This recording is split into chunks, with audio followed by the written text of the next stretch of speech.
Notes on the staff. A staff, otherwise known as a stave in the UK, is a collection of 5 horizontal equidistant parallel lines. The plural for both staff and stave is staves.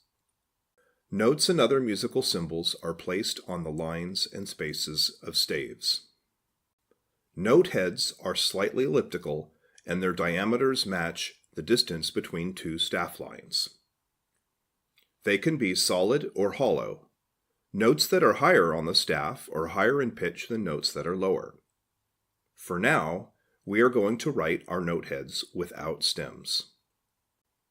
There are 7 letter names for notes that correspond to the first 7 letters of the alphabet. The letters repeat cyclically. Clefs determine how the letter names of notes correspond to the lines and spaces of staves.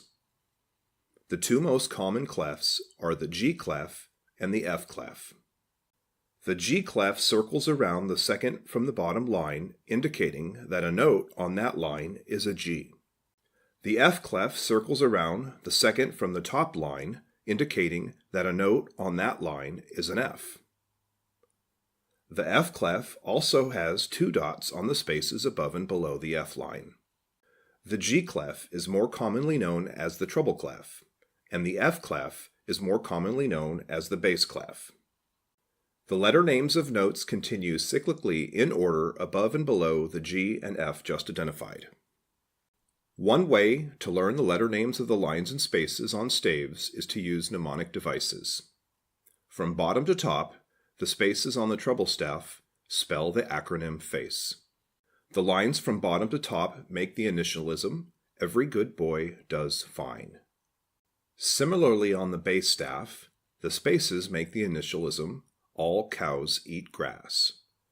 And the lines make the initialism, "Good boys do fine always." Commit these mnemonic devices to memory, and feel free to make your own. Notes can extend above and below staves. When they do, ledger lines help facilitate note reading. Ledger lines are just a little wider than note heads, and they are spaced the same as staff lines.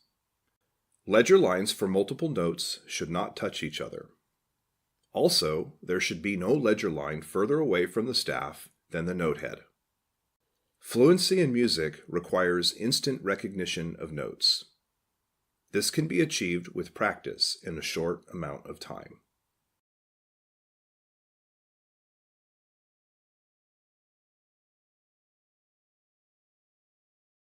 Fluency in music also requires writing notes. This can be achieved with practice in a short amount of time too. When writing notes, be able to write them in any octave.